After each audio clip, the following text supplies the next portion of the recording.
Hello નમસ્કાર વિદ્યાર્થી મિત્રો, આપણી ચેનલમાં તમારું સ્વાગત છે। તો ધોરણ 10 અને 12ના વિદ્યાર્થીઓ જે પૂરક પરીક્ષા આપવા જવાના છે એવા વિદ્યાર્થીઓના વારંવાર બધા ક્વેશ્ચન આવતા હોય છે, એના વિશે આપણે વિડીયો બનાવતા હોય છે। પરંતુ હવે ક્યારેક વિદ્યાર્થીઓના એવા પણ ક્વેશ્ચન આવે છે કે જો સર પૂરક પરીક્ષામાં નાપાસ થયો તો મને પાસ કરી દેશે? તો વિદ્યાર્થી મિત્રો, તમે નાપાસ થાવ તો પાસ તો ન જ કરી દે ને, નાપાસનો મતલબ નાપાસ જ થાય।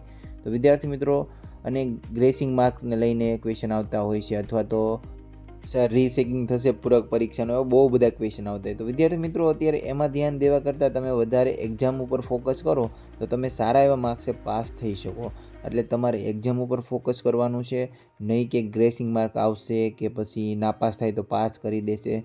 તો વિદ્યાર્થી મિત્રો, એ બધું ખોટું પડે। અત્યારે તમારે મહેનત કરીને પાસ થવાની જરૂર છે। મહેનત કરશો તો પાસ થઈ જ જશો, એટલું બધું અઘરું નથી હોતું, પણ મહેનત કરવી પડે। તો હજી તમારી પાસે સમય છે, ત્યાં સુધીમાં તમે મહેનત કરી લો। 1 મહિનો બાકી છે, 1 મહિના પછી તમારી એક્ઝામ હશે, એટલે 1 મહિના સુધી તમારે મહેનત કરવાની છે। હવે વિદ્યાર્થી મિત્રો, નાપાસ કરી દે તો પાસ તો ના જ કરે, એ તો તમને ખબર પડી ગઈ। ત્યાર પછી વિદ્યાર્થી મિત્રો, જે વિદ્યાર્થીઓ પૂરક પરીક્ષામાં નાપાસ થાય એવા વિદ્યાર્થીઓને શું કરવાનું? તો જે વિદ્યાર્થીઓ પૂરક પરીક્ષામાં નાપાસ થશે એવા વિદ્યાર્થીઓને રીચેકિંગ તો કરી દેવામાં આવશે। જે વિદ્યાર્થીઓને પેપર ખોલાવવું હોય એ વિદ્યાર્થીઓને પેપર ખોલી દેવામાં આવશે, પરંતુ એમાં પણ નાપાસ થશે તો એ આ વર્ષે એક્ઝામ આપી શકશે નહીં, એટલે એનું વર્ષ બગડશે। અને આવતા વર્ષે એક્ઝામ આપવાની હોય છે। આવતા વર્ષે તમારે જે વિષયમાં નાપાસ થયા છો એ વિષયની જ એક્ઝામ આપવાની હોય છે, પરંતુ તમારે રેગ્યુલર સ્ટુડન્ટ જ્યારે હોય 10મા ધોરણના, એની સાથે તમારે એક્ઝામ આપવાની રહેશે। રિપીટર તરીકેની એક્ઝામ આપવાની છે તમારે। અને તમારે કેટલા માર્ક્સનું પેપર આવશે, તો જે વિદ્યાર્થીઓ અત્યારે જે માર્ક્સ જેટલા માર્ક્સનું આવે છે 2024માં, તો એટલા માર્ક્સનું જ તમારે આવશે। રિપીટર તરીકે એટલા માર્ક્સનું આવશે, પાસિંગ માર્ક પણ એટલા જ માર્ક્સ હશે, પરંતુ તમારી પાસે 2 રિઝલ્ટ થશે।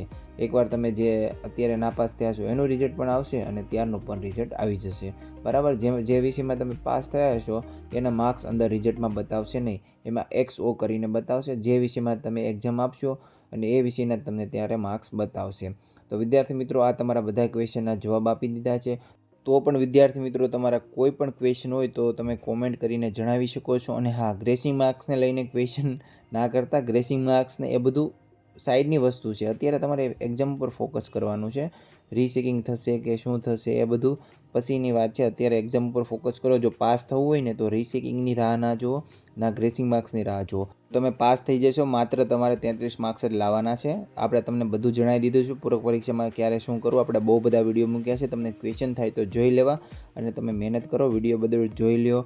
પછી કોઈ પણ યુટ્યુબમાંથી તમે શીખી શકો છો, અથવા તો તમે કોઈ પણ ગાઈડમાંથી તમે શીખી શકો છો। તમે 1-2 વિષયમાં જ નાપાસ છો તો એનું વધારે મહેનત કરો, 1 મહિનો, એટલે તમે એમાં પાસ થઈ જશો। તો બધા વિદ્યાર્થી મિત્રોને ઓલ ધ બેસ્ટ। અને વિડીયો પસંદ આવે તો વિડીયોને લાઇક કરી, ચેનલને સબસ્ક્રાઈબ કરો, અને અમારી સાથે જોડાયેલા રહો। જય હિન્દ, જય ભારત।